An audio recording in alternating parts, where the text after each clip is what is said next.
Hi guys, K ramp సినిమాలో ఒక 5 seconds కనిపిస్తాను భయ్యా నేను. సో నేను ఈ సినిమాలో ఉన్నాను కాబట్టి బయాస్డ్ గా రివ్యూ ఇస్తానని మీరు అనుకుంటే మీరు తప్పులో కాలేసినట్టే. చాలా ఆనెస్ట్ గా నా రివ్యూ ఇస్తాను భయ్యా, ఎప్పుడు ఇచ్చినట్టే. సో కే ర్యాంప్ సినిమాకి ఎన్ని టమాటోస్ ఇచ్చానో at the end of the review చూసి తెలుసుకోండి భయ్యా. అండ్ ఈ దివాళీ 2025 కి అకార్డింగ్ టు మీ విన్నర్ ఎవరో తెలుసుకోవడానికి ఈ రివ్యూ ఎండ్ వరకు చూసేయండి భయ్యా.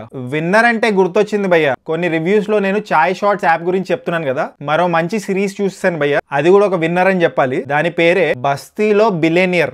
చాలా ఇంట్రెస్టింగ్ గా ఉంది కదా భయ్యా టైటిల్. సిరీస్ కూడా చాలా ఇంట్రెస్టింగ్ గా ఉంది, ప్లాట్ కూడా చాలా ఇంట్రెస్టింగ్ గా ఉంటుంది భయ్యా. ఒక బిలియనియర్ ఉంటాడు, ఆయన దగ్గర చాలా డబ్బులు ఉంటాయి, కావాలంటే రిచ్ హౌస్ లో ఉండొచ్చు, కానీ ఆయన ఒక బస్తీలో ఒక అమ్మాయి ఇంట్లో తల దాచుకుంటూ ఉంటాడు. అసలు ఆ అమ్మాయి ఇంట్లో ఎందుకు తల దాచుకుంటాడు అనేదే బస్తీలో బిలియనియర్ సిరీస్. చాయ్ షార్ట్స్ యాప్ లోనే అవైలబుల్ ఉంది భయ్యా ఇది. సో మీరు వెంటనే చాయ్ షార్ట్స్ యాప్ ని డౌన్లోడ్ చేసుకోండి భయ్యా. లింక్ పిన్డ్ కామెంట్ లాగా పెట్టాను. ప్లే స్టోర్ ఇంకా యాప్ స్టోర్ లో అవైలబుల్ ఉంది, అక్కడ నుంచి కూడా డౌన్లోడ్ చేసుకోవచ్చు. ఇప్పుడు కే ర్యాంప్ సినిమా విషయానికి వస్తే యాజ్ యూజువల్ గా ఎప్పుడు మాట్లాడుకున్నట్టే ఫస్ట్ పాజిటివ్స్ మాట్లాడుకుందాం భయ్యా. మెజారిటీ ఆఫ్ ద ఫిల్మ్ కేరళలో సెటప్ అయి ఉంటుంది భయ్యా. కేరళని బాగా చూపించారు, ఆ ప్రెజెంటేషన్ చాలా బాగుంది. రంగబలి సినిమాలో హీరోయిన్ యుక్తి తరేజా, ఆమెనే కే ర్యాంప్ సినిమాలో కూడా హీరోయిన్. కే ర్యాంప్ సినిమా అంతా ఆమె చుట్టే తిరుగుతుంటుంది. ఆమె పర్ఫార్మెన్స్ బాగా చేసింది భయ్యా, మంచి గ్లామర్ కోషెంట్ తీసుకొచ్చింది భయ్యా ఈ సినిమాలో. కిరణ్ అబ్బవరం గారు కూడా ప్రీవియస్ మూవీస్ తో కంపేర్ చేస్తే ఇంప్రూవ్ అయ్యారు భయ్యా పర్ఫార్మెన్స్ విషయంలో. But there is still scope for improvement. 2 songs బాగున్నాయి భయ్యా ఈ సినిమాలో, ఎస్పెషల్లీ కేరళ కుట్టి సాంగ్. పాటలుగా ఈ కేరళ కుట్టి సాంగ్ ఇంతకు ముందే విన్నాను రీల్స్ ఇంకా షార్ట్స్ లో, కానీ ఫస్ట్ టైం స్క్రీన్ మీద చూసేసరికి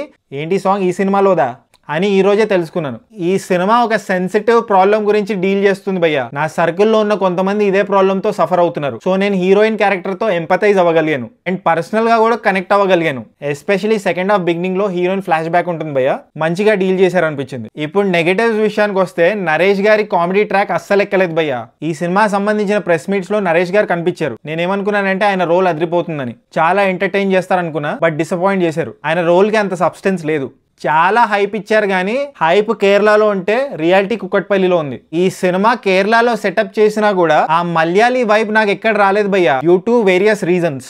one of the reason is costing, and ఇంకో రీజన్ ఏంటంటే చాలా క్యారెక్టర్స్ ఫేక్ మలయాళంలో మాట్లాడుతూ ఉంటారు. ఇంకో నెగిటివ్ ఏంటంటే భయ్యా, ఈ సినిమాలో హీరోయిన్ హీరోతో ఇంప్రెస్ అయ్యే సీన్ చాలా అవుట్డేటెడ్ ఉంది. ఇప్పటికీ 169 టైమ్స్ చూసుంటాను నేను స్క్రీన్ మీద ఇలాంటి సీన్. కామెడీ కూడా పార్ట్స్ లో వర్క్ అయింది భయ్యా, కానీ హోల్సమ్ ఇంకా ఆసమ్ ఎక్స్పీరియన్స్ అయితే ఇవ్వలేదని చెప్పాలి. కామ్నా జెట్మలానీ గారు అండ్ విమనా రమన్ గారు ఒకప్పుడు heroines. They made A comeback in this film, కానీ వాళ్ళ కంబ్యాక్ కూడా చాలా బ్యాడ్ గా ఉంది. వాళ్ళకి అసలు మంచి రోలే రాయలేదు, అండ్ వాళ్ళు చాలా తక్కువ సేపు ఉంటారు ఈ సినిమాలో. సో చాలా మాట్లాడేసాను భయ్యా సినిమా గురించి. బట్ ఫైనల్ థాట్స్ ఏంటంటే అబౌట్ కే ర్యాంప్ మూవీ, ఒక ప్రాబ్లం గురించి మంచి అవేర్నెస్ క్రియేట్ చేద్దాం అనుకున్నారు ఫన్ మోడ్ లో. బట్ మూవీ ఓవరాల్ గా టోటాలిటీలో చూస్తే టీమ్ వాళ్ళు ప్రామిస్ చేసినంత ఎంటర్టైనింగ్ గా లేదు భయ్యా. For me strictly it's an average film. అటు సరైన ఫన్ జనరేట్ అవ్వలేదు, ఇటు ఎమోషన్ కూడా పండలేదు. క్లైమాక్స్ కూడా మరీ రష్డ్ గా ఉండే భయ్యా, ఏంటి సినిమా అప్పుడే అయిపోయిందా అన్న ఫీలింగ్ కలిగింది. అందుకే ఈ సినిమాకి నేను ఇచ్చే రేటింగ్ 2.55 టమాటోస్ భయ్యా. So Diwali winner according to me is Dude. ఒకవేళ మీరు కే ర్యాంప్ సినిమా చూసుంటే మీరెన్ని టమాటో ఇస్తారో కామెంట్ చేయండి. అండ్ మీలో చాలా మంది ఇప్పటికే 4 సినిమాలు చూస్తుంటారు. Which according to you is the Diwali winner of 2025 comment చేయండి.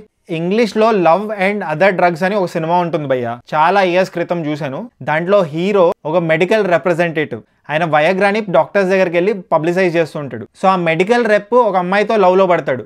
ఆమెకి పర్కిన్సన్స్ డిజీజ్ ఉంటుంది. అమ్మాయి ఏమో నాతో లవ్ లో పడకరా బాబు, నాకు పలానా డిజీజ్ ఉందని చెప్తుంది. ఏళ్ళే నేను లవ్ చేస్తాను, నీకు ఎన్ని రకాల రోగాలు ఉన్నా నేను నీతోనే ఉంటానని హీరో చెప్తాడు. వాళ్ళిద్దరు రిలేషన్షిప్ ఏమైంది, వాళ్ళిద్దరు కలిసే ఉంటారా, ఆ అమ్మాయి ఒప్పుకుంటుందా అనేది cinema love and other drugs. Netflix ఇంకా డిజ్నీ హాట్స్టార్లో ఉంది. ఈ వారం మూవీ రికమెండేషన్ అదే, చూసేయండి. అండ్ జస్ట్ ఇన్ కేస్ మీరు ఇంకా సబ్స్క్రైబ్ చేసుకోకపోతే సబ్స్క్రైబ్ చేసుకోవచ్చు కదా, పుచ్చుక్ పుచ్చుక్.